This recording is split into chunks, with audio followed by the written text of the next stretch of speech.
Танечка, иди сюда быстрее, у нас атомная горит. Ой, мать. Алло, это ВПЧ-2? Да. Что у вас там горит? Взрыв на главном корпусе, между третьим и четвертым. А там люди есть? Да. И люди есть, да? Да.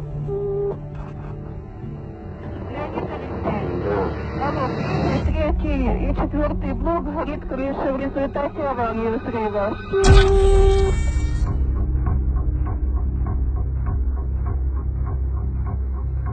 26 de abril de 1986.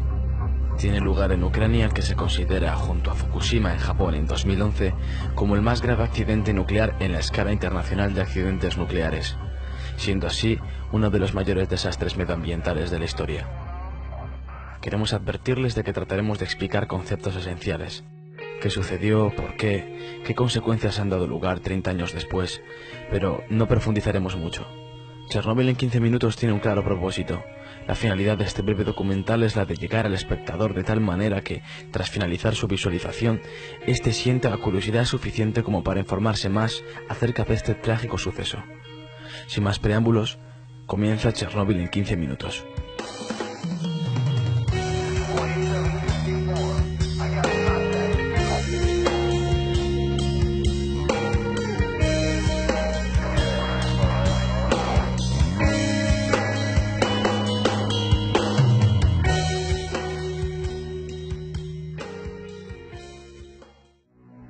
La central nuclear de Chernóbil está situada a 16 kilómetros de la frontera entre Ucrania y de Bielorrusia y a 110 kilómetros al norte de Kiev. Esta central está situada a 14,5 kilómetros al noroeste de la ciudad actual de Chernóbil, pero la ciudad y la planta no estaban directamente relacionadas. Al mismo tiempo que se construía la planta, se construyó la ciudad de Pripyat para los trabajadores de dicha central el 4 de febrero de 1970 a unos 4,7 kilómetros. Esta ciudad llegó a albergar a casi 50.000 personas antes de su evacuación.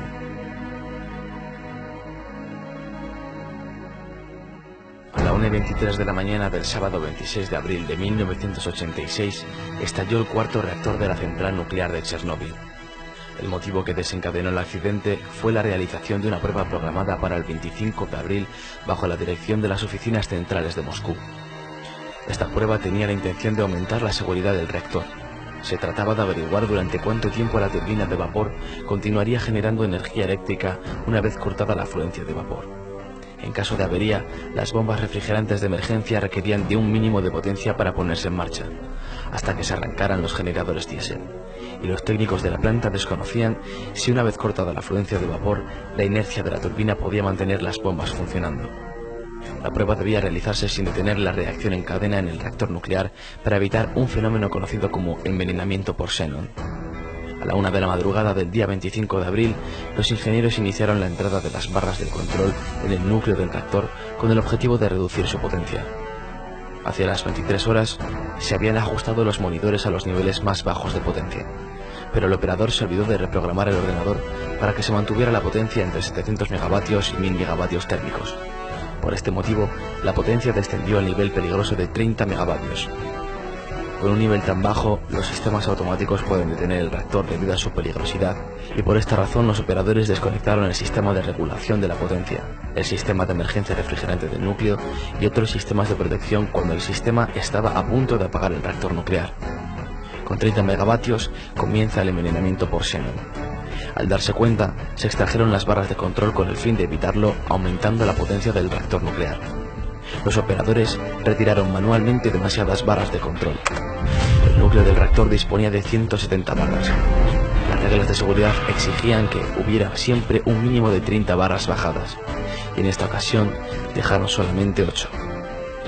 Dado que los sistemas de seguridad de la planta quedaron inutilizados y se habían extraído casi todas las barras de control, el reactor de la central quedó en condiciones de operación inestable y extremadamente insegura. En este momento, tuvo lugar un brusco incremento de potencia que los operadores no detectaron a tiempo. Cuando quisieron bajar de nuevo las barras de control, estas no respondieron debido a que posiblemente ya estaban deformadas por el calor y las desconectaron para permitirles caer por gravedad. Finalmente, el combustible nuclear se desintegró y salió de las vainas, entrando en contacto con el agua empleada para refrigerar el núcleo del reactor.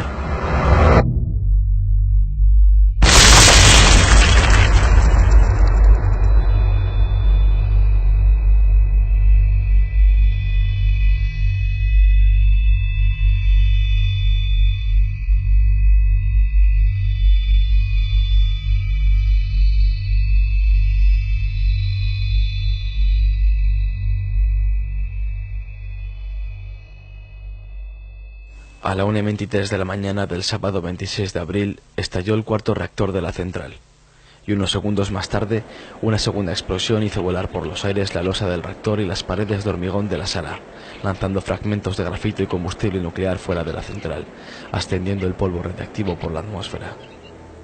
Se estima que la cantidad de material radiactivo liberado fue 200 veces superior al de las bombas atómicas lanzadas sobre Hiroshima y Nagasaki al final de la Segunda Guerra Mundial.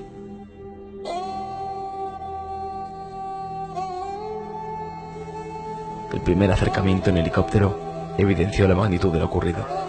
En el núcleo, expuesto a la atmósfera, el grafito del mismo ardía al rojo vivo, mientras que el combustible y otros metales se habían convertido en una masa líquida incandescente.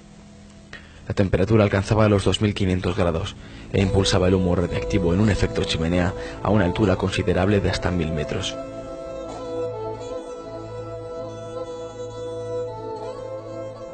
Mientras tanto, se estableció el control permanente de la radiación en Pripyat, que para la tarde del 26 de abril era de unas 600.000 veces el fondo natural. Por otro lado, un comando militar fue enviado a tomar lecturas en la base de la planta. Se registró un astronómico nivel de 2080 Roentgens, por lo que en 15 minutos un ser humano absorbería la dosis letal.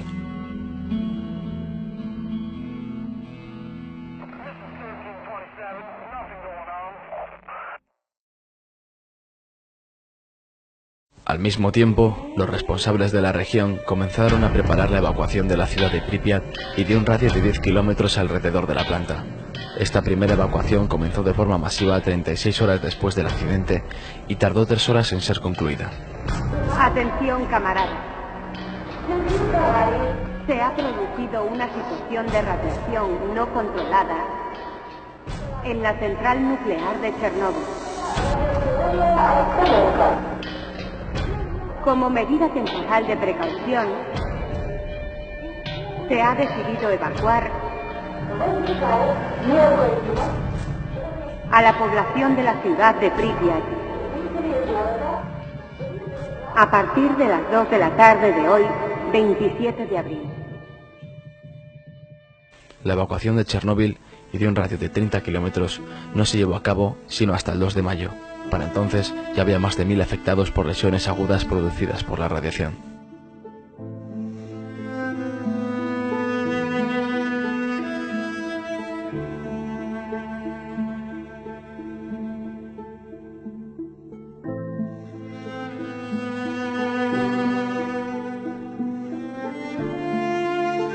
Se inició un proceso masivo de descontaminación, contención y mitigación que desempeñaron aproximadamente 600.000 personas, denominadas liquidadores, en las zonas circundantes al lugar del accidente, y se aisló un área de 30 kilómetros de radio alrededor de la central nuclear conocida como zona de alineación, que sigue aún vigente.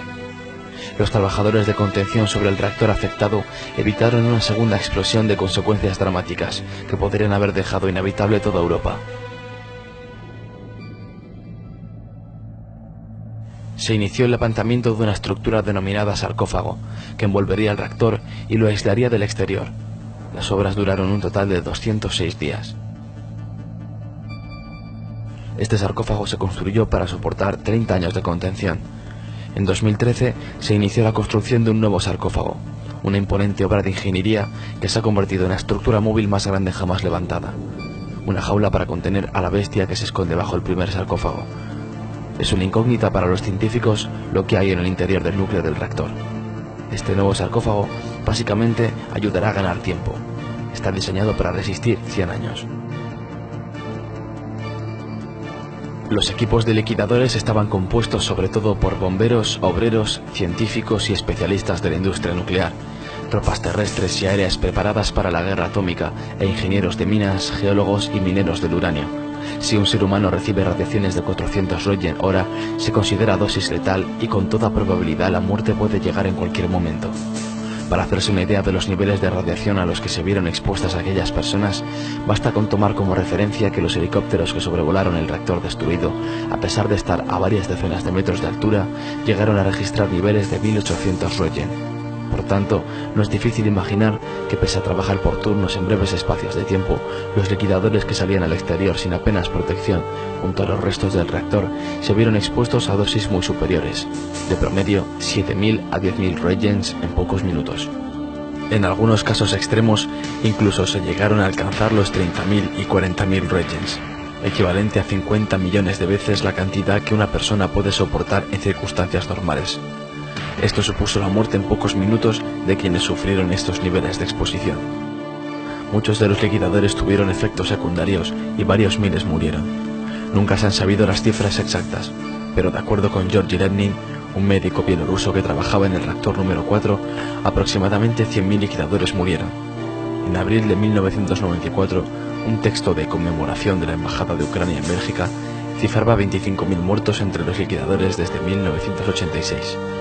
Según Vyacheslav Grishin, del sindicato de Chernóbil, la principal organización de liquidadores, 25.000 de los liquidadores rusos han muerto y hay 70.000 personas con discapacidad, aproximadamente el mismo número en Ucrania, más otros 10.000 muertos en Bielorrusia y 25.000 discapacitados, lo que hace un total de 60.000 muertos y 165.000 discapacitados.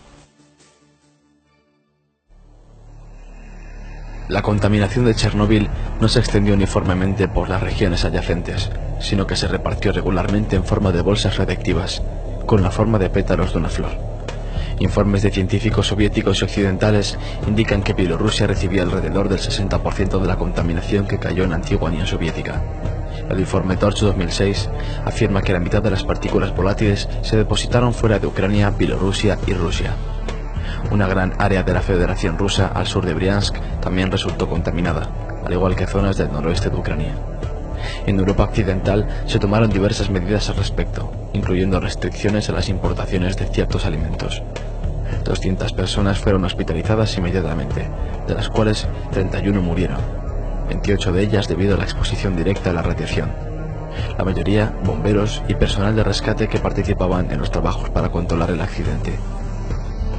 Antes del accidente, el reactor contenía unas 190 toneladas de combustible nuclear. Se estima que más de la mitad del yodo y un tercio del cesio radiactivos contenidos en el reactor fue expulsado a la atmósfera. En total, alrededor del 3,5% del combustible escapó al medio ambiente. Debido al intenso calor provocado por el incendio, los isótopos radiactivos liberados procedentes de combustible nuclear se elevaron en la atmósfera dispersándose en ella. Algunas personas en las áreas contaminadas fueron expuestas a grandes dosis en la tiroides, debido a la absorción del yodo 131 que se concentra en esa glándula. El yodo radiactivo procedería de leche contaminada producida localmente y se habría dado particularmente en niños. Varios estudios demuestran que la incidencia de cáncer de tiroides en Bielorrusia, Ucrania y Rusia se ha elevado enormemente. Sin embargo, algunos científicos piensan que la mayor parte del aumento detectado se debe al aumento de controles. Hasta el presente, no se ha detectado un aumento significativo de leucemia en la población en general.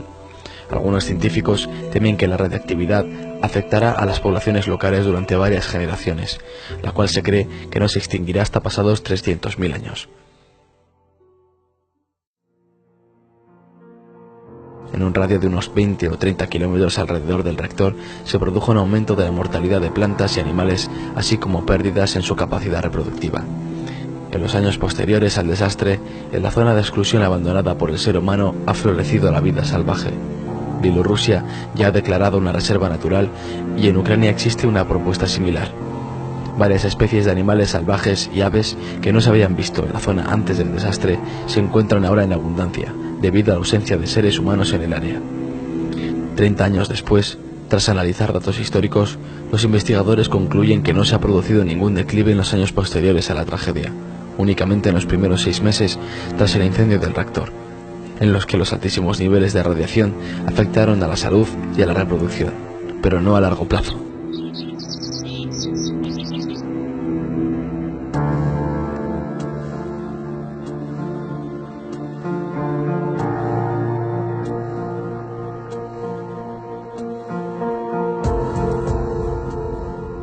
La tragedia de Chernóbil señala el final del idilio entre la energía atómica y su uso civil. Lo mismo que 40 años antes, la bomba atómica marcó el comienzo del compromiso ético de algunos científicos frente al avance de la ciencia. Solo para algunos, por supuesto, fue el comienzo de un compromiso. Para otros, fue nada más que la consagración de un éxito. Chernóbil supone aún hoy en día un drama real para miles de individuos concretos. Niños deficientes, poblaciones enteras devastadas, campos anegados por la contaminación, el traslado forzoso de personas, traumas, debacle económica y pánico colectivo. Las estimaciones de víctimas varían desde los 4.000 según las Naciones Unidas hasta los 93.000 como consecuencia de la radiación según Greenpeace. Lo que está claro es que el hombre trata de progresar, a veces forzando la maquinaria demasiado, y deja parajes como Pripyat. Algo que nos da que pensar es el hecho de que a pesar de los niveles de contaminación, Chernóbil sea ahora cuna de tanta fauna y flora. Seremos pues más perjudiciales para la naturaleza que un desastre nuclear.